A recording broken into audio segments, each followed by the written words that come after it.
Too Sweet Playing. Welcome all you four-color funny book aficionados. This is U.S. Comics Cast, HQ for all things comic book related. I am John Pizza Dog Rivera, the CEO and co-founder of U.S. Comics. Nope, we don't know who you are. We don't know who you are. And that makes me the unmuted COO. I am the producer of the show, which is why my end never seems to work. I am your hybrid panda. I'm a co-founder. I'm a co-host. I am a real life Ghostbuster. And that's right, I'm wearing a hoodie with short sleeves because I'm better than you. And you probably doubt it. It's not because you're coaching the New England Patriots. Is that the reason why? I have no game film of other podcasts that I'm not going to cheat to up our ratings. Fair enough. I kind of wish you did. Now that you put it out there. Honestly, I said it out loud. It just seems like a good course of action. Yeah, I mean, technically, wouldn't listening to other podcasts be kind of the equivalent? You know, they put it out there.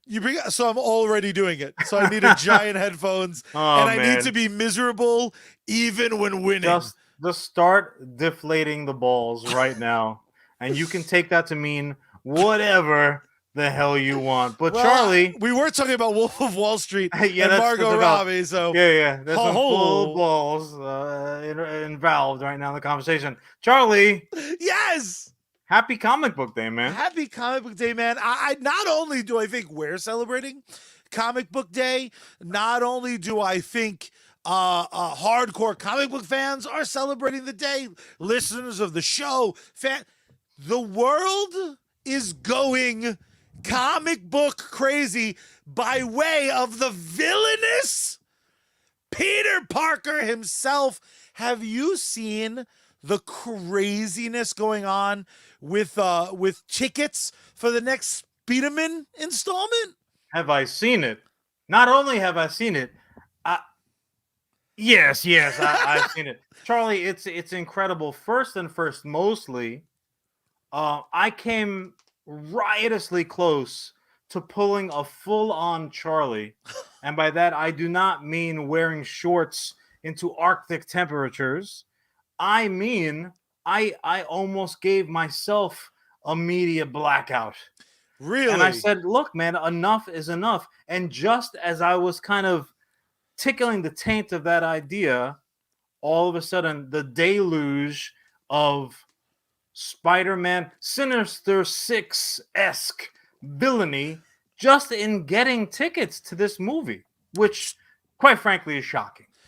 I'm shocked. $1,200 for a pair of IMAX tickets. Get the hell out of here. Now here's I hate to start off the show with 20 questions. But you're gonna anyway. But I'm gonna, John. Is it just because everyone's like, we're gonna see multiple Spider-Man in the same place? Cause John, it's been talked about now for over a year. Yeah. If they don't have stupid Tobey Maguire throw on a suit, if they don't get my boy from Tick Tick Boom to throw on his less flattering suit, Jonathan Larson? Rest well, sir. You get to be played by a Spider-Man character. Look at this. Cousin Paul joining us in chat from YouTube. Cousin Paul has tickets. How much you want for him, Paul? Unbelievable. Paul, I got to tell you the truth. I'm going to do you a favor and not disclose your location because at this point, there might be a security risk, if I'm being totally honest with you. And that's pretty awesome, man. Good for you. Spider-Man won't actually help him. That's the problem. It's a real catch-22. Spider-Man's like, I'm the friendly neighborhood Spider-Man, but not your neighborhood. Yeah, I'm not taking it's a whole different multiverse. So good luck, I guess. Good luck. But is all of this craziness just because we're going to get to see multiplicity, but via Spider-Man? You know what? It's funny. It's funny because it never happens. But I'm gonna go ahead and pull that trick arrow out of the bag that just is dusty because it never gets used. I'm gonna go ahead and play the I guess I was wrong card. I'm sorry. Can We I double record this segment? shut your ass. Nobody needs to hear it. You're a sass. Um, Look, we have gone on record here talking about trailers, Yeah. talking about convention information leaking, quote unquote leaking, as this is engineered by the studios. When the campaign for Spider-Man kind of hit the waves, it hit with the thunder. It was just nonstop, and it was, secret after secret. You did an admirable job. I hate to do this, but I'm going to give you credit. You did an admirable job by keeping your nose clean with Ghostbusters information beyond a certain point. I can't possibly imagine. So, like, friend Mike to the show. I mean, the friend Jordan to the show. Well, company member Jordan. I mean, there's a ton of. Ew, is that coming out of you? There's a ton of super Spider-Man fans. If they were trying to pull a Charlie, I don't know how they would have done it. They would have I don't to know how they throw could have done it. away. Well, but in the film's credit, they've given away a lot, but everyone just wants to know about Spider-Man. Well, at And this that point, they're just like, no, probably not. I mean, plug your ears. Anybody who if they don't own a television, a radio, a computer, if you don't look up at fucking smoke signals, if you don't channel the dead.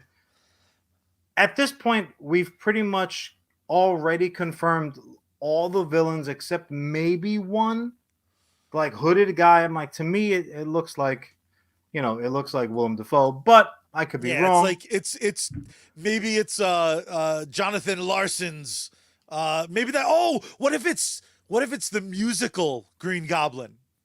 Like it's Willem Dafoe, but he's like that guy's definitely dead. Like there's 17 of them fell to their death already. That's the scene. He comes flying in looking awesome. A string breaks, he tumbles to his death. Or he shows up and like Peter throws one punch and it goes right through him. He's like, I'm a ghost, bro. I died on stage. No, at this point they've given away all the villains. Tobey Maguire is all but already confirmed. We have poor Lizard in a trailer taking a ghost punch and like Sony eraser shavings all over the fucking screen. So like, I mean, at this point, truly, somebody who buys a ticket and sits down to watch this flick, are they going to be like, ooh, pointing at the screen? When we get all three Spider-Men, I don't think so. I really don't think so. Again, it always becomes this question of how much is too much. I'm such a piece of garbage that the only reason you would ever need to. I'm agreeing with you, man. I'm trying to help you point. The only sort of person that probably needed this much information about what was going on in Tom Holland's third installment for Spider-Man was the notion of like, I don't give a fuck about Spider-Man. So like, you better show me that Lizard and Willem Dafoe's in it. And like, if you're smart, you'd be like, Black Cat's gonna be there. There's a nude scene where Tom Holland's just taking a swim. Like, you need to tell me everything, because I'm that guy who like, I could wait till it's out on VHS. You're a known J.Jonah Jameson card holding Spider-Man hater. We know that's your why I go. I'm like, yeah, leanings. Jonah, get him. Charlie goes with a yellow legal pad and a pencil. He's like, yep, little tight in the crotch. I bet there's some padding there. Like Charlie just goes there to set up his next at bat to try to put the schmear campaign on poor Peter. I become that guy on Twitter I hate, where I'm like, stop enjoying it so much. Ugh. You're the worst. I don't really do that. I get why people like it, but do you think Spider-Man is an awesome character? If our YouTube people, if our friends on YouTube were to be believed, if 3 Spider-Men don't show up, they're gonna be a whooping. There's gonna be a paddling. There's gonna be riots in the streets. I got news for you.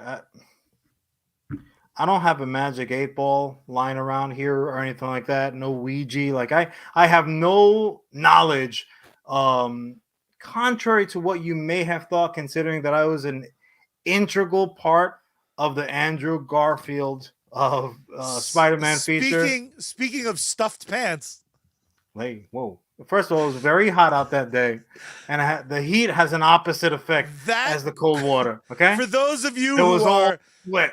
for those of you who do not know the legend of my brother's khaki-clad donger in the graduation scene Damn of straight. Amazing Spider-Man 2, I would argue the pinnacle of Spider-Man films. Debatable. It's debatable. Behind Aunt May, back when she was still old Right and behind crusty, her. And was just a dongerson. That was my brother's. There's myself and my then Asian wife. However, an interesting footnote to that Donger story: the streaming version, you get full John. Oh, No longer is the focus on Mr. Salty. Do you think that Now was another editor was you like, get all, whose dick is this? nah, Why they is were like, someone how is this dude's bow tie not in the shot? Like, just? you got to be kidding me. Thank God Aunt May didn't take a sudden look right. $250 a day just for that bow tie. I have no doubt in my mind. Just for the delicious Emma Stone to be like, and what I like line. Oh, ugh, Emma. I'm sure she's improved. Like, she's won awards and whatnot since then. But oh man, that girl made a long day longer. Regardless, we're off topic here. That all being said, they have given away, in essence, everything. At this point, honestly, you know, we're talking about people who are like, oh, well, if we don't get all three Spider-Man, if we don't get the Sinister Six, we might get the Sinister Seven. At this point, they almost have to have a huge M. Night Shyamalama Ding Dong level twist at the end. We've seen Jamie Foxx. Dude, Ben Reilly's going to show up. They're like, Peter isn't Peter. It has to be something along those lines, truly. I mean, and again, far be it from me, considering how much we've gotten already to kind of pontificate over. It might be Miles Morales. But I do not think Miles moves the needle like that. The problem is Into the Spider-Verse exists. And in Into the Spider-Verse, I saw an animated pig Spider-Man. Sure. I saw Miles learn to fucking swing, which was adorable. Brought a little tear to my chubby eye. Yeah. We saw Giant Kingpin. We saw Noir Spider-Man. We saw anime badass robot Spider-Man. Like, there's no fucking way that this film, in my, like, for me, I know live action fans sometimes live and breathe by what's done with people. Sure. There's almost no way it's weirder than Into the Spider-Verse. Can it be more fun? Is that even the tone of the movie? I can't tell. The movie gave everything away, and yet I have nothing but questions. Let me ask you this. Let's do a little, what moves your spider needle? What sends your spider sense tingling like so much dandruff? So Miles Morales would not get you pointing at the screen like Leonardo DiCaprio. Just because I've already seen it. Yeah, we get it. We get it. You're on record. You're like, fuck Miles Morales. I'm a self-hating Puerto Rican. Got it. What if? I feel like that quote is out of context. Well, it's gonna be a hashtag, so get used to it. Shit. So, what if we get Venom? Does that get you pointing at the screen? Is it a good Venom or one of the Venoms we've seen on screen? It's Cobra Venom, because they're going to have snakes under the seats, and they're trained to bite your little balls Cobra! At an exact moment. Oh, my God. If it was Cobra Commander, then I would be looking forward to it. If you bust out the Rock-sized Venom, and Eddie Brock has a blonde buzz cut, and they're like, we are fucking Venom, that would make me point at the screen. Oh, you're gonna get Tom Hardy. I'm good. And also they've established that sweaty fuck. That's going to be part of this multiverse situation that's happening across Spider-Man. Yeah, and Venom, Doctor Strange. Venom doesn't move my needle. Pass me the popcorn. All right, what if you got? God damn, like Charlie's a hard sell. What if you got? I'll give you this one. What if they gave you Spider-Gwen? I mean, that's That's how you I get would Charlie do to it be for like, you. but like suited, But suited and booted. yes, Spider-Gwen. Fuck But yeah. again, you got that with Yeah, Spider-Verse. I think the difference is there would be something. Again, I think the miles from Into the Spider-Verse and the miles from the PlayStation game were wonderful, and I love Into the Spider-Verse's version of Gwen Stacy. Again, with all the powers, seeing that live action still feels fresh and new to me for whatever Seeing reason. Spider-Gwen live action Yeah, maybe it's just because the suit would is do such it for you. like such a bright suit. I just like the cut of her jib. Yeah, I mean, just walk And it around hasn't any been Comic-Con teased. for 5 minutes. That's true. It's like Spider-Gwen's and Harley's. But this is what I'm saying. What could they possibly do that hasn't, forget about teased, that hasn't been handed to us on a web-coated platter at this point? If Peter Porker shows up, that would be nuts. Like if it was just Peter straight Porker, up the cartoon. Spider-Ham is not going to be making an appearance. I apologize in advance. Don't go chasing waterfalls. I suspect too, I would be more excited if they have even one scene of just uttering, like maybe seeing Scarlet Spider-Man would pop me just because like I think that costume with the is half so shirt and the off the shoulder. But he's I a want, maniac. yes, maniac. If they had even just Riley, one scene where like you see 15 Spider-Men and they're the wacky ones, like the armor suit one that looks like he's a knight of a round table, like you could win me with armored Goofy. Spider-Man looks like a golf ball, or even more accurately, looks like the giant ball at Epcot Center. Like what are you doing, Iron Spider-Man?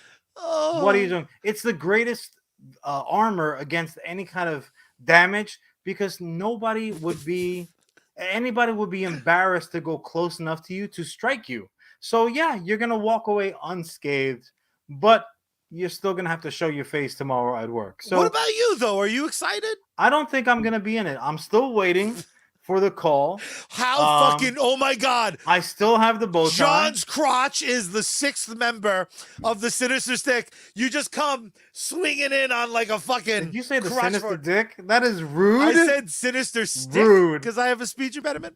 Jesus Christopher. Spider John, spinning around on a spider dong. No, man, it's not going to happen. And I'm certainly not doing it for $250. They're going to have to come correct with that paycheck, son. What if they let you wear the U.S. Comics I don't know. Well, but this is what's interesting to me about it, just to kind of wrench us back onto the topic road. What's interesting to me is that if someone had come to me a year ago, I would have said, get the fuck away from me. You got COVID. No, if they came to me a year ago and said, well, they're going to lay all of this out on the table of what to expect, show you stuff, and like tease certain things that Ray Charles can see coming a mile away. Do you think that would affect the box office? I would say, hell yeah, it would. Why would forget about streaming and things like that. Why would somebody pay good money to sit down with sticky floors and overpriced tickets and this, then the other thing, somebody using their armrest, you're like, yo, man, it goes to the left. It goes to the left. Why would you go through all that for a movie that, in essence, someone has leaned into you and said, oh, this is going to happen, then this, then this. You're like, I'll just wait. I'll just wait till it's streaming or wait till it's available on the disc, and I'll watch it on the comfort of my own abode. So that clearly didn't happen. We lost your audio again, Charlie. I feel like that they clearly didn't happen. The people are going ape shit over the tickets. Yeah, man. It didn't. My first inclination was galactically wrong. Just say it again. Shut your mouth. I just want to. Sony was right. Whatever they sat around like game planning, and like we're just gonna give them the whole shit and shinola. It's a bigger property. It hurts me to say it, but it's just matter of fact. It's obviously a bigger property than Ghostbusters, and it's the same formula. Because now that I've seen Ghostbusters a few times, I've allowed myself to watch the trailers. The trailers had the OG Ghostbusters show up. They saved one surprise. That's That seems to be and again, both Sony. So it seems like the same guy probably put the trailers together. I mean, I'm pretty sure it's more than just one guy that has that gig, but no, that's dude, it's Jeff. Hey, it's Joe Trailer. He's the guy whose voice does the "In a World." Oh my God, can you imagine? We'll talk about a one-stop shop. That's why it's always his voice, though. He doesn't want to share any of the money. They're like, "We're giving you $1,000 to make this fucking trailer, bro." He's doing his own like A&R sound effects and shit. Everything, yeah. He's like, "There's a scene missing that we're gonna put." He's like, "Nah, just give me the suit. I'll fucking do it." He's jumping on his own rooftops. Suddenly, Spider-Man's like backyard. A little chubby. Hey man, whatever. It's the COVID-15. Look, I am as shocked as anybody else in our listening or viewing audience. I was wrong. I never thought that you would get. Forget about shut your ass. I so never nice. Forget about like a big opening. This is like record setting. People are throwing hands at each other over these tickets. Very, very curious. It's crazy. Because they really whipped up a frenzy. They really could wind up in one of those weird situations that since everyone's gonna see it, everyone's gonna have an opinion, everyone's gonna spoil it. The negative wave that is was coming. Gonna happen. That was gonna happen anyway. So like that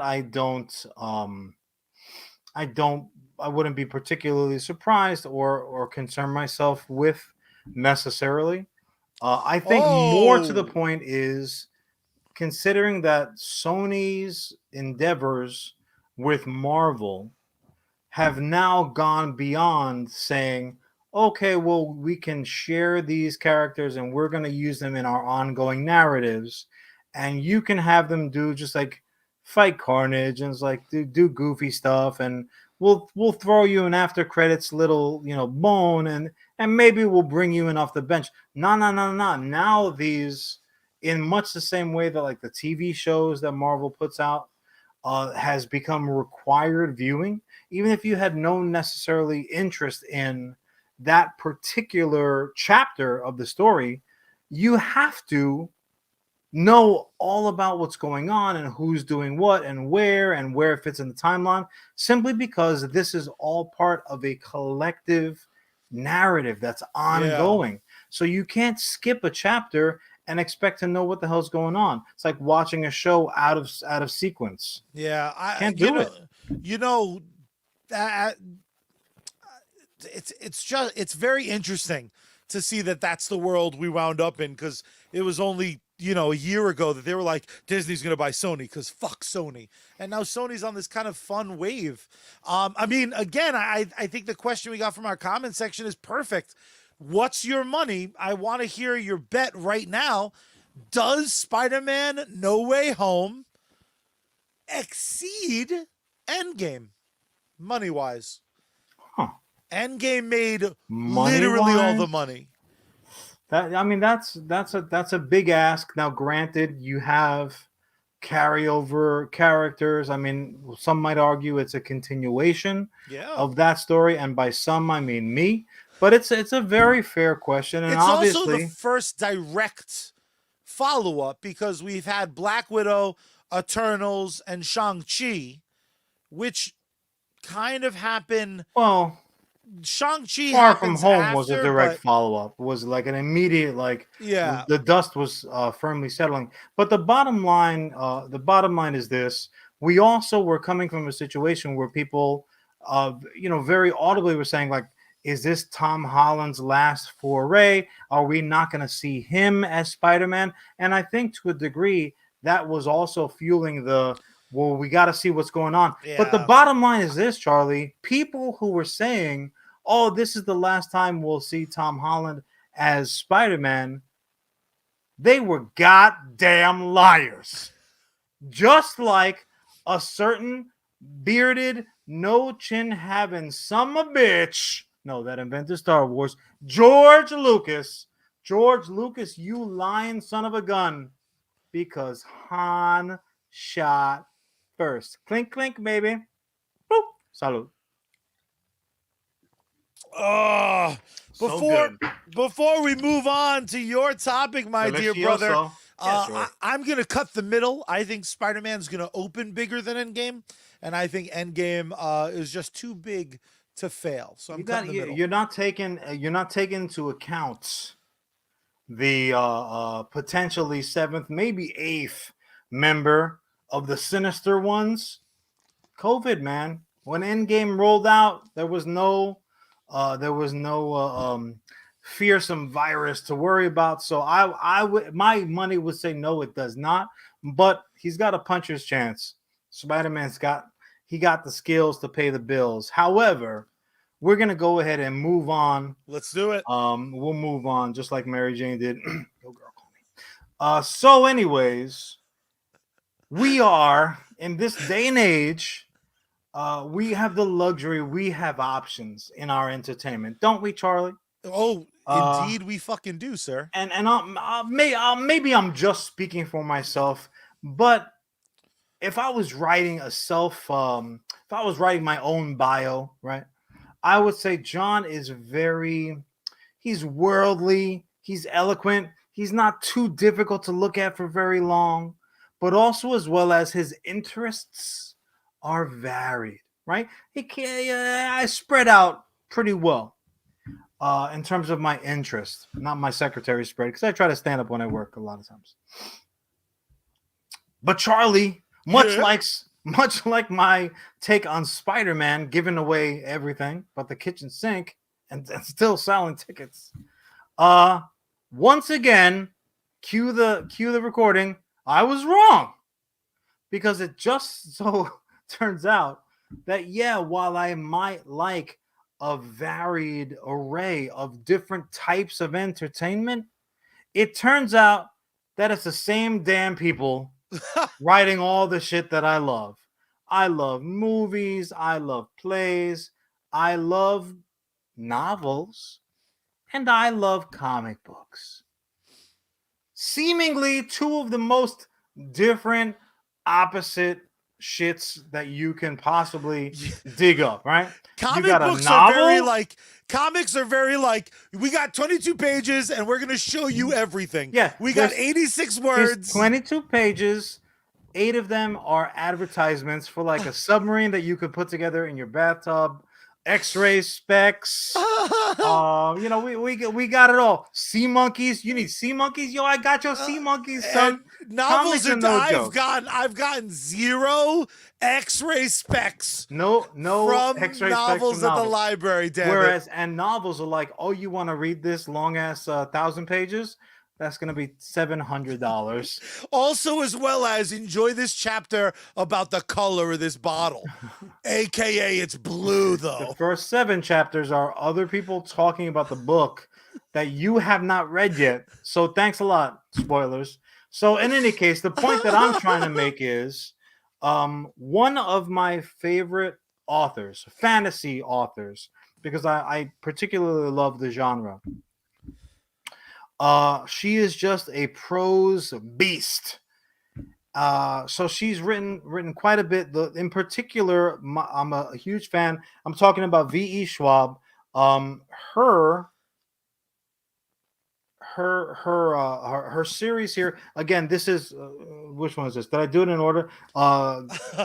Conjuring of Light. You can read them for me, Charlie. Thanks for letting me struggle. Gathering Sorry. of Shadows, Darker Shade of Magic. So this is her Darker Shade of Magic series, which is, if you're unfamiliar and also as well as you enjoy the fantasy genre, read these books. They're not particularly they're pretty good. They're pretty good reads, but they're not like, you don't need to be a Rhodes Scholar to get through them. They're in essence pretty straightforward, not quite young adult, but I get it. You're they're saying not I can masters handle level. them. That's just Yeah, not if nice. you are a Charlie level reader, you can power through.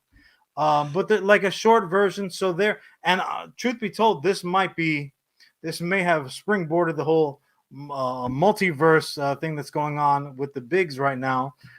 So in essence, in this particular series, magic is very much a thing, but also as well as there are alternate realities. There are 5 working accessible versions of London, which are kind of layered upon one another. And if you are a magic user and you're in the know, you can slip from one to the other, basically like walking from the kitchen into the living room. Dope. You can also get to the bedroom or the basement because there's 5 Londons, and you can get from one to the other. The only issue is, much like in your house, you have to go through the living room in order to get to the basement, but you started in the kitchen. That's the same situation. You got to go through the certain order to get where you're going. I dig that. But yeah, it's a great read, and truth be told, it's really not so much about this particular series, because again, she's an excellent writer. She has several series going simultaneously, so she's a prolific writer as well. I don't even want to get into the requirement, like where are we as a society that people like J.K. Rowling or V.E. Schwab, where they have to use initials instead of their fucking name. It's Victoria, right? I would have read these if it said Victoria Schwab across the front of it, but they need to fucking mask their name because, oh, fantasy readers won't read women. Like shit, we suck. We just suck. Anyways, To be fair, different topic. I mean, just to poke the bear, Do it. and then I'll get out of it. You bear poking son of a bitch. It's not a fucking surprise at all that a group that's predominantly like fucking weirdos, like the stereotype is sometimes true. A lot of those old school fantasy readers that are gonna have a problem with female authors, no, fuck them. Fuck them. If you're an old school, like, I only fucking want to read shit guys put together, shut the fuck up. I see it all the time in comics too. Poor Gail Simone deals with it. People trying to question whether or not she knows Batman. Hey, dumbass, one of the greatest Batgirl runs of all time. Like, eat a dick, stupid. I hate people. Batman, but that's I part of the Bat family. Fair. You son of a bitch. That's fair. You poked yourself. You're like, I don't want to poke the bear, and then you proceeded to poke your nipples off. So what happens that was pretty good. When I'm ornery. So in any case, you mentioned female comic book writers, and it's interesting that you mentioned it, Charlie. It's almost as if you knew what I wanted to talk about, because V.E. Schwab, writer again of the Shades of Magic series, the Near Witch series, the Villains series, is now writing comic books. And one might argue spin-offs to some of her content. So Villains is another cool. Yeah, Villains is another a series of hers, which in essence, again, short version long. In essence, these people like give themselves powers. Like they figure out like the Rosetta Stone of power making ability, and like just like they say, fucking absolute power corrupts absolutely. Like we got powers and we're instantly evil. We're the worst fucking people ever. So her Villain series, there's 2 books out. There's another one coming. Vicious and Vengeful already out. Victorious is coming out. But she has an interwoven comic book series coming out, awesome, which expands that world that was introduced to us with the Villains series. And this is extraordinary, extra capital O ordinary. Just fucking super exciting because that's a great writer. That. Yeah, just like a great storyteller, just like a great musician. It almost doesn't make a difference what did Jack Nicholson say? You fucking give me a tuba, I'll get you something out of it. Right? Like, well, I forget what the exact quote was, but I think his exact quote was like, I'm gonna get the Batman. It wasn't. I'm the Joker. No. Yeah. I mean, and there was almost like a Long Island Arnold there that slipped in. That was a very interesting choice. As a director and writer myself, I would say to you as a performer, hey, I appreciate your big choice there, and I don't want you to be afraid to fail. I didn't get a lot of work. But you failed. I didn't get a lot of work when I was trying the acting thing. So, again, this series of hers, extraordinary. It's interwoven. It's expanding upon this world that was begun in her prose work. And she actually did something. She also, with this I love. So you come up with something, right? You've got your art, you're as an artist, you're like, here's my art baby, my baby. And then somebody comes along and says, hey, you're doing great, the book's charting, whatnot, the geeks are lining up. Why don't we open up the Shades of Magic series to a wider audience and do a straight up, almost like they did with my boy Stephen King and his Dark Tower series? Like, let's do a comic book adaptation of this work. So she says, you know what, bet, that's great, more money for me, ching ching. Maybe I can afford a full name and not have just my initials there. that was so funny. However, that was a straight adaptation. When they said, okay, here's your check, who do you have anybody in mind that maybe wants to write the adaptation to comic books? And she was like, me, biatch, pay me. So she wrote, it's my friend Victoria. she wrote the comic book adaptation of her own work, which See, I to love me that. is a fucking boss move. I love it. I love it. You know what's, and again, by no stretch of the imagination am I saying it's easy, but if you've crafted 1,000-page novel, busting out 22 pages, it seems achievable. I'm gonna go ahead and make a lot of sound effects so people instantly know my displeasure with that. Well, but I'm also as well as catching my breath. Charlie, you need a different license and accreditations to drive a vehicle that weighs over a certain amount of pounds. Do you not? Yeah. Do you need a different license to ride a motor to take a motorcycle on the public streets? Yeah. They're close. They're kissing cousins, if nothing else, but they are not the same thing. So if you are like a fucking forget about motorcycles, trucks. If you're a race, I'm a fucking race car driver, baby. Woo! Days of Thunder. It's gonna be Top Gun on wheels. Let's do it, baby. Even something along those lines. The most amazing Top Gun thing on Wheels was definitely in a trailer I for hope Days so. of Thunder. I hope and that you was make the me elevator sick. pitch. But that story where he's like, "Oh yeah, I'm gonna slam into the wall like 900 miles an hour." Yeah, it's a great one to post. Good job, Charlie. So the point that I'm trying to make is going from like an indie type racer, or even like the fucking the miniature version with the fins on top, like that level racer, to a NASCAR race car is a tremendous leap. Far easier to make that transition than from a fucking prose novelist to a comic book novelist. Honestly, it just goes to show you who's writing the damn book. I think that's what Charlie is exposed to us, like a Spider-Man trailer. I also think it just comes down to what's cool about it is you get to learn a little bit about an author that maybe was teased at, because the description of a good novel and the description of a good comic can sound very, very similar. Like the minute you're talking about like action or heroes, it immediately lends itself to that world, because Tom King, who wrote Visions, which obviously was this beast that became a wonderful television series, and it was an award-winning comic in its run. He started in novels. They were superhero novels, so maybe the transition seemed more obvious. I don't think so. I don't think so. Truth, my personal opinion, as someone who is toyed with both, is that comic book writing is closer to script writing. You know, and if anyone has had made that attempt to one or the other, you would see that that's kind of like those are closer in their DNA makeup.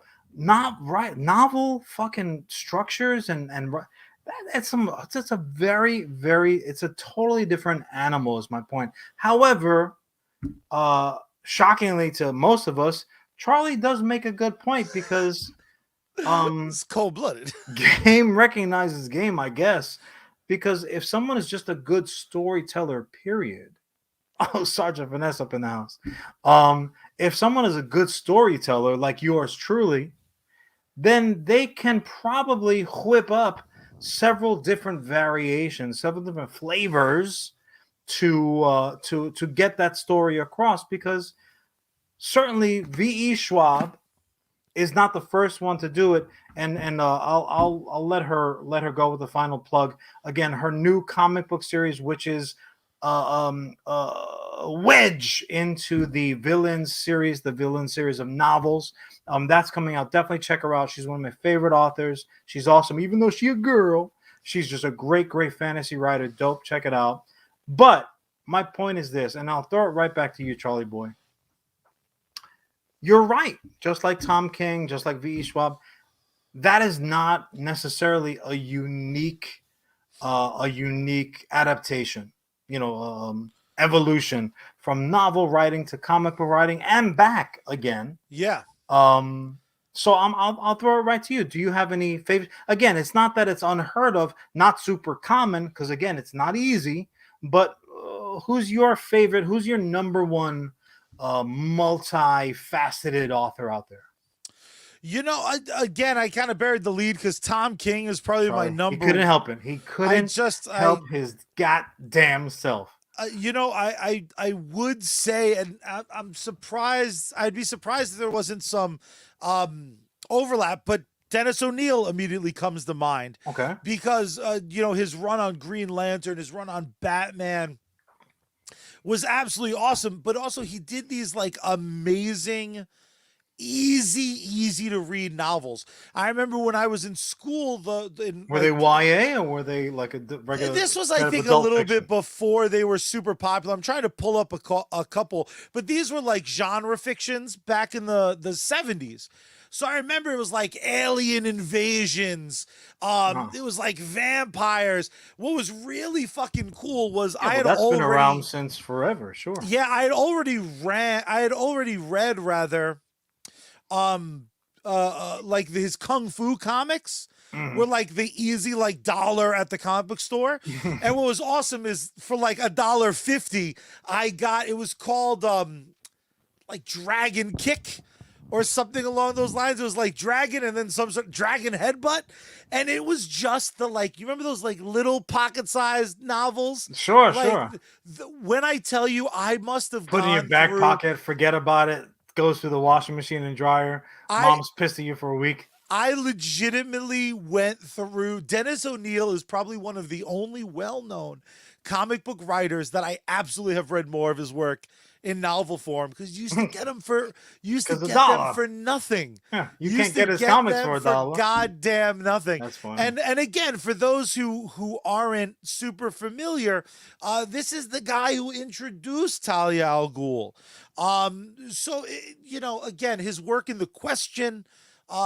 His work on The Question is why I so desperately stand by the fact The Question is a good character, even when in years since it's proven not so much. But he was one of the very first one. They really lose a lot of luster when they're not handled by the kind of the right talent, so to speak. Charlie, I'm truly shocked that you leapt right over maybe one of the. I shouldn't say that because some people just don't have any fucking taste. What about Neil Gaiman? I mean, Neil Gaiman seemed like low-hanging fruit. Not only, God knows you avoid that like the plague. Neil Gaiman. I don't even like high-hanging fruit. I don't like fruit. He's like, now if that was low-hanging fruit flavor, yes. Now it's on. If it was a low-hanging fruit by the foot, I'm your guy.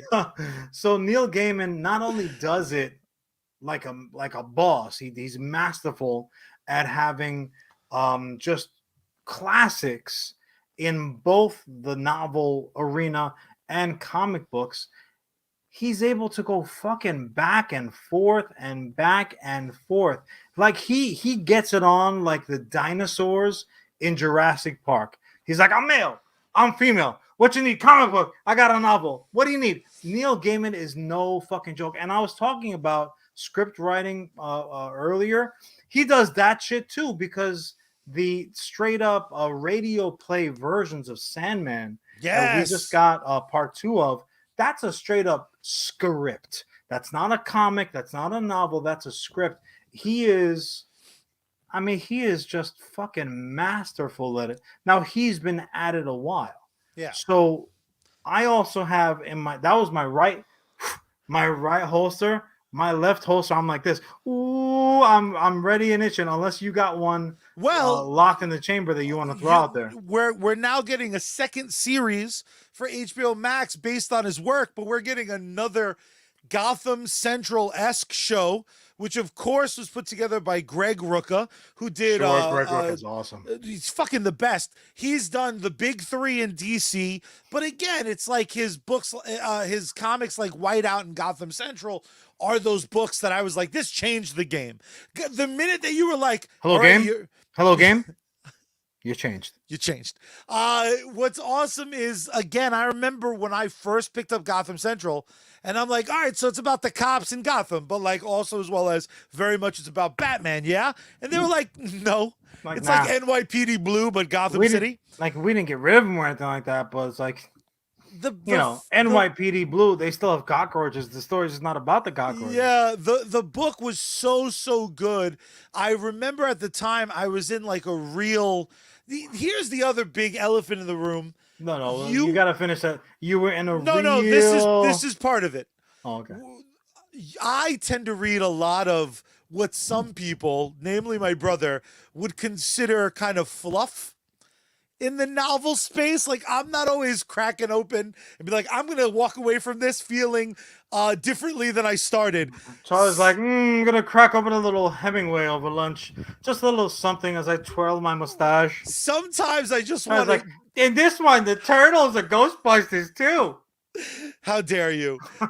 More real specific, thing, folks. The real thing. I think I have it on my shelf. Oh, you loser. But with Greg Rucka, he seemed to really get me, and I think it's why he was such a fit for Gotham Central, because he wrote the Alpha series, which is just like it's almost a sequel to fucking Rambo.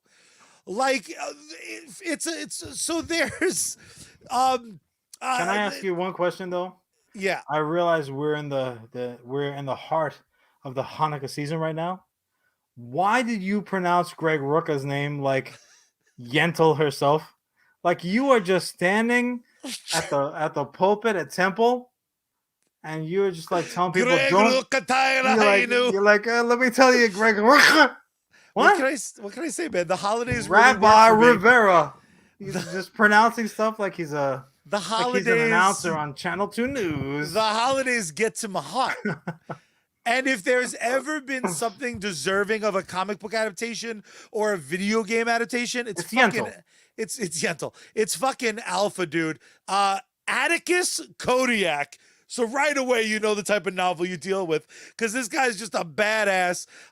It's like a fucking espionage book with Rambo. It's the jam. And this series ran forever. So I remember Gotham Central was another like easy lead in for like, yeah. I'm going to read the shit out of this. Are you going to go? Is your next one like the big one?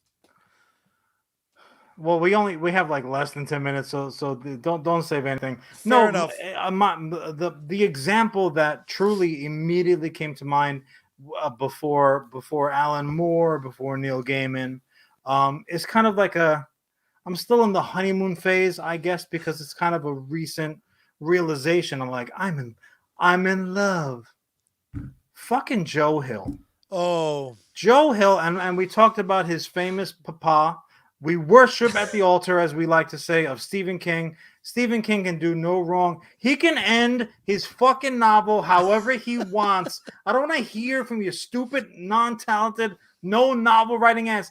I don't like his endings. You know what? Then just buy the book and give it to me, and don't worry about it. You don't have to read any bad endings in your expert fucking opinion. Anyways, Joe Hill is a cat of such distinction, of such character, that he said, you know what? I know what I can do. I don't need to trade on my famous papa's name, Stephen King. I don't got to go ahead saying little Stephen King Jr. All due respect to Stephen King's other son, who absolutely does use his name as a writer. But he changed his name to Stephen King Jr. for the novels. My name is Stephen King's son. Stephen Kingson. So Joe Hill says, no, I'm gonna do it on my own steam, and he goes ahead and he writes bangers. He writes bangers and mash. He writes banger after banger after banger. His short stories are awesome. His full prose novels, nonfiction, are dynamite. It isn't kind of like that same spooky territory, I guess, as his pops.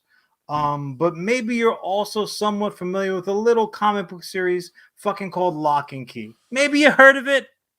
He is a comic book writer of renown. He's the type of comic book writer where you're like, damn, I love this, but also as well as, why didn't anybody else think of this?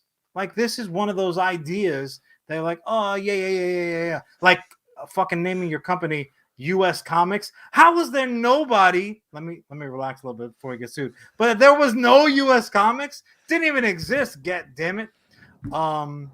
But yeah, I mean, those are the type of artists, the type of creators that, you know, you love what they're feeding you, but then also as well as you're like, oh, and you know what, this plate is kind of pretty too. And he's like, I made the fucking plate, motherfucker. You know, he does it all, and I love art. I love artists like that, whether they're writers, Well, musicians, whatever. Do you think there's something to be said? Do you think every great comic book writer has a novel in them? Do you think every great novelist has a do you think that there's enough overlap? Does every singer want to dance?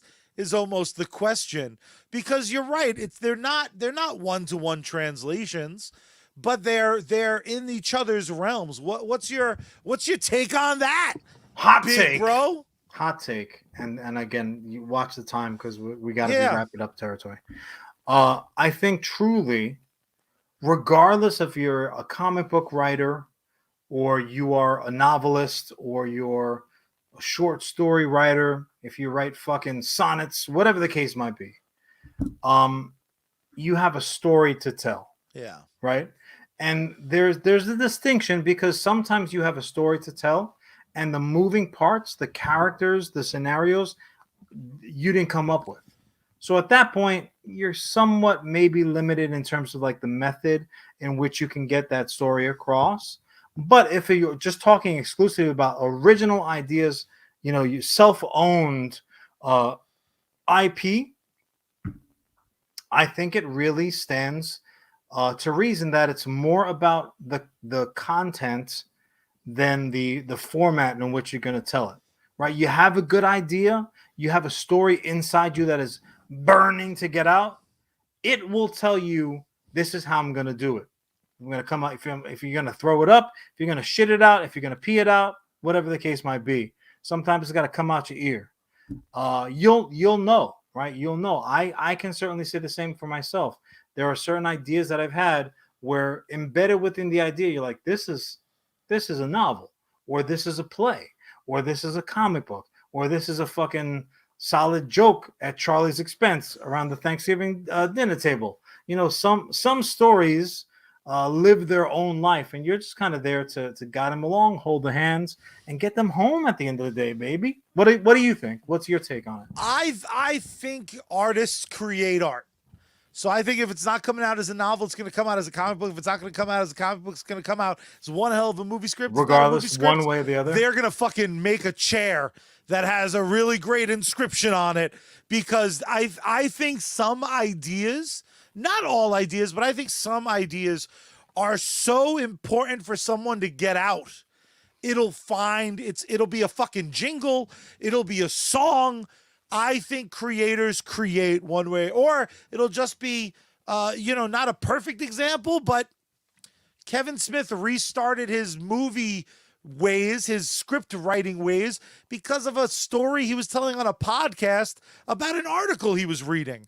I think some things will themselves into existence, and I think Joe Hill's a perfect example of someone who's just like, however I can create this, I'm going to create it. Where can I go? Yeah, no, but I had the opposite take, but I appreciate you using my example in it regardless. Against you. Yeah, that was a solid. That was some dark arts bullshit. Charlie would fit in quite nicely in the Shades of Magic series, because Charlie's like, ha ha, One, bitch. Well, you know what truly is one of the absolute darkest Transition arts? alert, folks. Buckle up. This is going to be a transition. The dark arts of the podcast world is that most people, when they talk about their sponsors, don't enjoy the content that their sponsors create. And Not we bad. don't do that here. That wasn't bad. That wasn't bad at all. So let's pay some bills. John, I have to ask you a question, man. Go ahead. Are you ever a little bit bored and looking for entertainment? You read your book, you read your novel, you watched your Spider-Man trailer, and you're like, ooh-wee, I need something to do.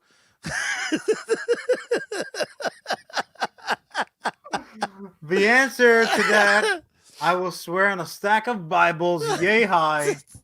No, I have never been anything enough to be like, boo-wee. What the actual hell? Well, I suspect you're never that bored because Ooh-wee.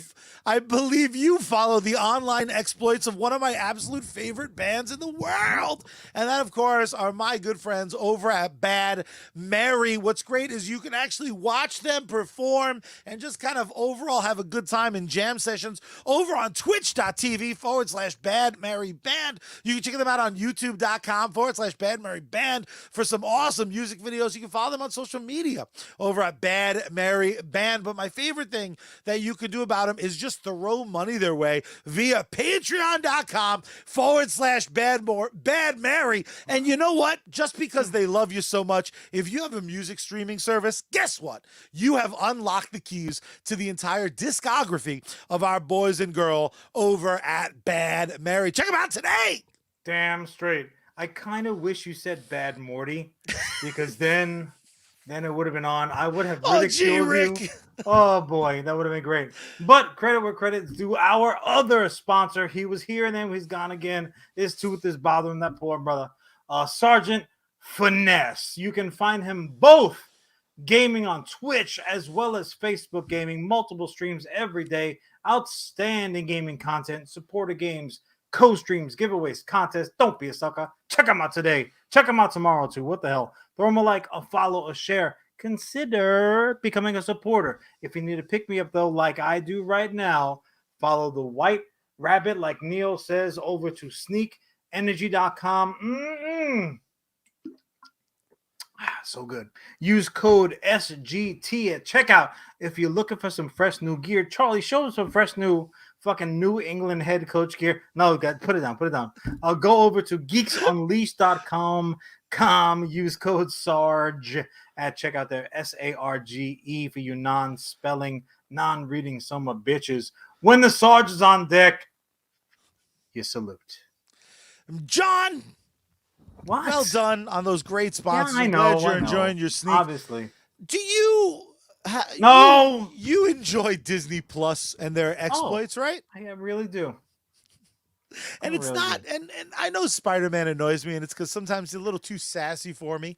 But I generally love the Marvel Cinematic Universe sass level. I enjoy it. I have fun with it. And I feel like you're downgrading yourself. Like, I love Marvel. I like Marvel. It's okay. It's fine. Marvel sucks. There's a lot of it. There's too many characters in Eternals. I don't want to talk about it. Oh my god! But simpleton. The TV show, the TV series that stole my heart almost instantly. Have you checked out Hawkeye yet? Have I checked out Hawkeye? Have I done this bit already? I probably. Yeah, man. I am. So today, Wednesday. You just December got 1st. so low. You're like dark day. No, not at all, bro. If you paid attention to my introduction, I am now known as John Pizza Dog Rivera. Hell yeah! I've been calling you a pizza dog for years. That's true. I've been pizza hound all my life. Know what I'm saying? So here we are, December 1st, at time of this recording. 3 episodes have dropped. I'm up to date, man. Some of them are short. Some of them are shorter than fucking Spud Webb. Still dunking on the motherfucker, but short nonetheless. I'm caught up. I really enjoy the formula that that Disney Plus has taken on, which is like that the episode's going to be as long as it needs to be. And I would still argue that there's a little bit of sometimes they stretch out some stuff, which for a person like me, every episode could be 2 hours and I'd be fine. That's probably not true. You got me for 90 minutes is generally my rule. After 90 minutes, I start checking the old watch. Hey, do we need to be here 91 minutes? But I absolutely almost instantly fell in love with the most forgettable Avenger, would argue a lot of people. I'm digging the show. It's based on one of my favorite comic book runs, the Hawkeye series. I remember when it came out, I was like, who the fuck gives a shit about Hawkeye? And then I was instantly like, I give a shit about Hawkeye. But this show, I can't help but watch it with a little bit of like, does Jon hate this? Like, it is really a show about like little Hawkeye. Like, it's kind of... No, not at all. Now, it's interesting that Hawkeye gets a sidekick. It's interesting that you say that, because I am very much on record as not at all being... I'm choosing my words so carefully here. Not being a fan of sidekicks. No offense, Charlie. Charlie's a clone. He's a younger clone. That's not a sidekick. My feelings. I'm a younger, wider clone. He does not wear a domino mask. He doesn't have a tiny little rocket level cape. He's not a sidekick. He's a clone. Let's be clear about this. Credit where credit's due. Damn straight. But I have been very, very vocal about not liking sidekick type stories. I don't like derivative characters necessarily. I hate, like, this is my sidekick, but it's also my offspring. Oh, very original. Great. Good job. Looking at you, WB. But that all being said, I really like the show. I really like the show. Dude, now, Kate Bishop instantly. Kate Bishop is a great character. What a crafted character. Some might say that she's got True Grit. Because she was in the movie True Grit. Don't explain my shit, man. Don't explain my shit. I would say that she's pitch perfect for this part. How about that? I like that. She was in Pitch Perfect. No, you did it again. It's twice in a row. That's she enough. has real hawk eyes. Am I right? No high five, Charlie. Put the hand down. Hand down. Put it down. That goddamn paw down. So, so this is not, she's not like a nobody. Look, a lot of the umbrage that I take, I'm looking at you Teen Titans. They didn't just take like some kid off the street. They took an accomplished actor and said, you're now going to be Kate Bishop. Also, as well as, aside from these adventures that we're seeing right now, I don't see a future in the next phase of Marvel storytelling where you're going to see Kate Bishop and Clint Barton running down the street, two bows and arrows, facing off against some fucking galactic threat. No, this to me is clearly a mantle exchange. We're Hawkeyes. It's running down the street, shooting arrows. We're Hawkeyes. We got a dog with only one eye. He likes pizza. What a surprise. Hawkeyes. You know what, Charlie? I'm not going to lie to you. That's some banger shit, bro. You're winning me over, man. That was the dope song. You know what? I take that shit all back. I want both. I want more Hawkeyes. I want the dog to have a bow. Whoa, man, dude! This show. No, this is clearly handing over the mantle where she is now the new Hawkeye.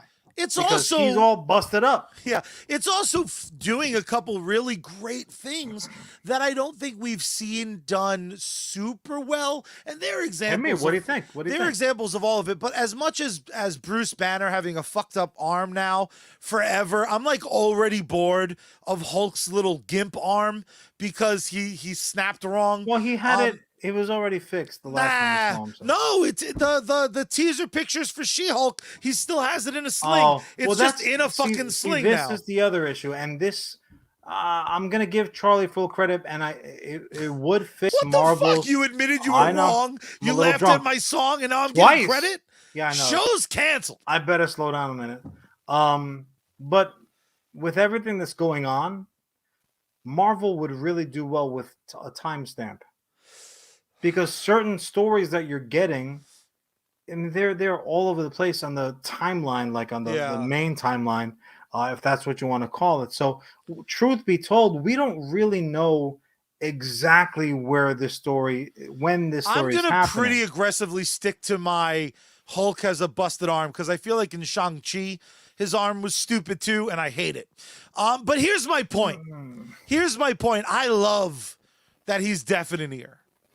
I love just the fact that he's fucking falling apart. I love it because he's a regular guy. This is the Batman of it all, right? Yeah, just no money. As much as Ellis is angry about that. He's a guy that is like keeping up with the superpowered Joneses, and he's contributing, right? He's not just keeping up, he is as important as gods and raccoons and anything you want to fucking throw in there, giant trees. What a lot of this is just me straight up gushing about the show, admittedly, because I really love Christmas. Anything Christmas, you love it. The fact that the series is like, we're dropping around Christmas and it's going to take place during Christmas. Like, I want him to fight a little child in the kid's house. Like, I want Home Alone 5. Was the ball pit not enough for you? Just the fact that they were in KB Toys.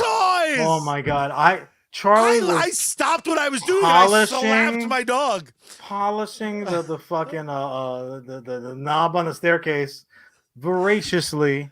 I saw that. I'm like, it's over. This is over for Charlie. Also, that's why I didn't bother with a thumbs up, thumbs down. Also, the tracksuit mafia is just as good as I'd hope. They're actually a miss for me. Like they're really? a little bit too much. Now, did you enjoy the comic run? Too much, because they were all over that comic run. Yeah, but in terms of like that's the thing. Also, when certain concepts translate from the page to live action, you're like, all right. Like they would have fit in with the fucking Death to Smoochie, Ice Capades, fucking bouncers. It was a little bit too much for them. However, I will say this. I really love the Hawkeye villains. See what I did there? Yeah. Because this series is doing what a fucking Falcon and Winter Soldier did, what WandaVision did. It's not just giving us that window of storytelling where we're just going to see this handful of characters and what's going on in their day-to-day. But these shows, these series, and all of them thus far have done it. They are very clearly bridges. And this is what we were talking about. Look, I honestly don't give a shit if you don't want to hear about a bow and arrow character throwing down when there are world eaters on the stage. It doesn't matter, because certain things that are going to be happening in the show and certain things that are going to come to light, they're going to be more than just a Rivera brother to your right or left whispering in your ear, oh, because what happened was Tony sold the building, so now it belongs to. So I mean, I don't know where you want to go, how spoiler heavy you want to go, but also with the time consideration. But yeah, I think I'll leave it to you. I think there's light spoilers because again, the series is still on its journey right now. But what I really dig. How many episodes is it planned for? Do you know? I don't know. See, that's the fun thing about Disney Plus too. I no longer look at that stuff because I'm just like, surprise me, bitch. 15, 5, 4, 1. I don't know. Charlie has effectively stopped shaking his Christmas presents to try to guess what's in them. I don't like it. The thing is, I keep listen. I'm a light spoiler, although it may not be a spoiler because they haven't really said it. Bro, if they reveal that the swordsman, I think is his name in the comics. A swordsman. He's a swordsman in the comics. He becomes an Avenger. Jon, he has one of those I'm redeemed now. Give me the keys to the fucking Avengers. I am so shitty with names that when we introduced that character, I was like, yeah, stepdad type. That's going to be fun for the characters to play. This motherfucker loves swords. Then he has his little fucking, oh, I'm not that good at sword fighting despite having a billion swords in my house. And freaking Hawkette. I'll put respect on her name. Oh, Charlie. When Kate Bishop. Hawkette, bro. Oh, my God. You are such a 2016 Ghostbusters bro right now. Yuck. That's right. I said it. Good luck adjusting those levels, son of a bitch. All right, folks. We finally did it. Welcome to the job. Oh, he's back? Oh, no, that's cool. Not leaving my own goddamn show. I'd have to produce yours anyway. That's a good point. I do got to say this. In spite of the teases that we've gotten, obviously, again, the tail end of episode two, we got some tood from clearly Echo. Now, to me, the chubby maker of all of that for my brother Charlie is Echo is a dyed-in-the-wool Daredevil spin-off character. Sometimes villain, sometimes friend. She's Native American, but she's Spanish somehow. But regardless, she is adopted. When her father dies, who was played by the fucking inimitable Zahn McClannon, who we last saw, I think, maybe in Westworld. Yes, sir. She is adopted by a certain individual, high-ranking individual in the crime world. And they said, Charlie, did they not say that Tony sold formerly Stark Tower? Yes, sir. Gosh, I wonder who may have bought it. We've gotten so many little teasers. We got a little voice from said uncle. Kind of sounds familiar. Sounds like the kind of voice that you may have heard in a Full Metal Jacket at some point. Dude, if they pull this... could you, again, I don't want to fantasy book anything. It's the double D's that you've been dreaming of, baby, and I'm not talking about that chicky mama who works at the gift wrapping concession at Macy's. So here's the real takeaway. Here's a real takeaway from the Hawkeye talk today. Yeah. This is my favorite Marvel series. After 3 episodes. So far, obviously they could drop the arrow, as it were. The first 3 episodes are your favorite through 3 episodes? This is the entire series. This is the most fun I've had in 3 episodes thus far. I think Kate Bishop is exactly what the doctor ordered as far as... Well, she's charming. That's the thing. And you can potentially knock Jeremy Renner for being kind of like somewhat of a curmudgeon-y character. Yeah. Like he benefited greatly from his relationship with Black Widow, because it was like almost like a buddy cop scenario. But that's what I love about this. This feels very Men in Black to me. She has to fill that role, but she just does it in a very charming way. But also, as well as this fucking series starts the bottom line topic of conversation. This is the last thing I'm gonna say about it. With the Captain America Broadway musical, with some of the worst costumes that you have seen on Broadway since Brooklyn, the musical, because those costumes were literally made out of trash by design, granted. But what's so funny to me, I wish it was like Turn Off the Dark style, where it was like everything was the same but off, like everything had an orange underglow. Like, well, I mean, they did have Ant-Man and the Battle of New York, so they did get certain things fucked up. It wasn't the god Arachnid or whatever the hell giving them powers. Pop quiz. Yes. If Disney Plus was going to present a 2.5-hour Rogers the Musical, which was just a single shot of the stage, and they did a whole 2.5-hour show, would you watch it the moment it became available? I mean, I would be kind of obligated to do so, because no musical comes out for watching, whether it's streaming or what in the theaters, because theater people have to shit on it or love it or say it's the greatest thing they've ever seen or the worst thing they've ever seen. So yeah, I'd be contractually obligated. I think that those are union rules. Who would you audition for? I wouldn't. I do want to say this in terms of the casting of the show. This is me desperately trying to keep topics on the fucking road. The casting of the fucking show is a huge part of what makes it so strong, with the exception of the fucking Hey Bro Mafia. And I'm gonna mispronounce her name, Vera Farmiga, who a lot of people are familiar with her work from the stupid fucking Haunted Doll movies and the Nun painting coming to life and blah blah blah. Annabelle and Yeah, whatever. The Nun and all that good stuff. So, but she is a They're just some of the most popular movies ever. Yeah, popular doesn't always mean good, Charlie. You'll learn that one day. Usually doesn't mean good. But she's tremendous. She's a very, very gifted actor. People might know her from The Departed, which we referenced earlier also.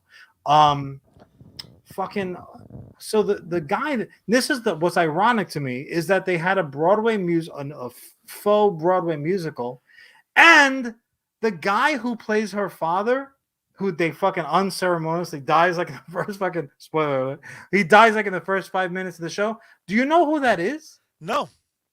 That's Brian Darcy James. Do you know who Brian Darcy James is? I know the name kind of. The Broadway guy.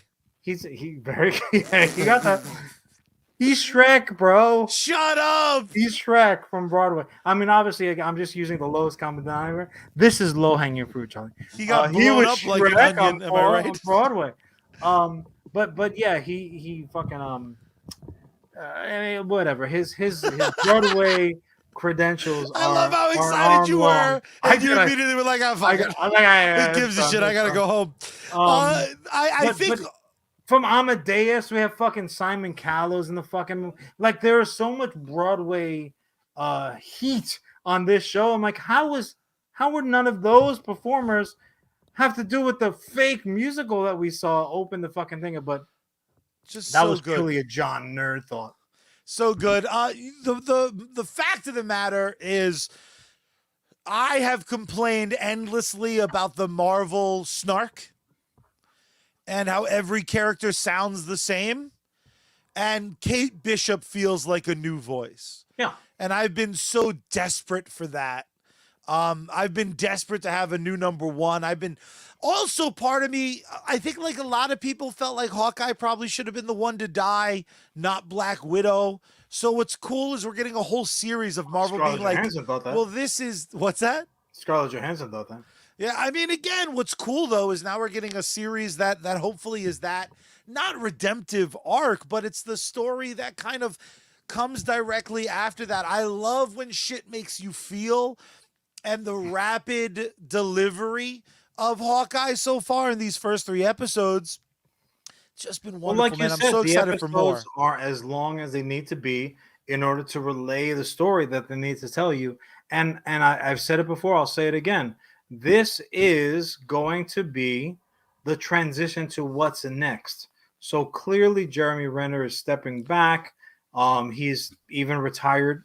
He's the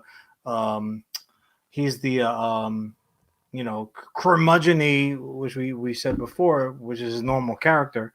But he's like, I'm getting too old for this shit character. That's going out there and doing what he needs to do, like that one last ride. I just hope he gets home for Christmas. I mean, ultimately, it's a Hallmark movie type of moment. If he walks in the door, snow's falling, presents are out, the hot cocoa is steaming. Oh, that would just. I hope he walks in that door. I hope he walks in that door in a purple costume with an H on his forehead, and his wife leaves him. Oh, you got a big H in your fro, bro. A big H in your... You ever been to flight school? Yeah, nobody? White man can't jump? Anybody? Wow. That's cool. Wow. It's all right, folks. It's wow. fine. I've got another podcast to do after this. It's cool. You guys do it. You lost the money, John. You lost that stupid... For my brother, he is the CEO of US Comics. Pizza Dog. I, of course, am your COO, and for once, I'm not muted. Guys, you can do us a huge favor. You can like this episode. You can share it. You can go on iTunes, leave a review, leave 5 stars. What it does is it allows more people to find us. It allows us to do this every week after week because every midnight, Wednesday morning in the wee hours, when the day becomes a Wednesday, you get yourself an audio episode of US Comics at 8 o'clock when it's time for a little Baruski after work. We are here for you every Wednesday with live podcast action. But my dear brother, there is in fact only one way that we end this and every episode of US Comics Cast. Why don't you tell the lovely people how we do what we do? It is so simple. First, you got to reach into your bag and pull out that pink and black arrow, that bad Mary bitch. Turn the power on. Then you got to turn the volume up. Then you got to tune Bad Mary and open up the window wide and scream out into the night sky. Save me, space girl. We out.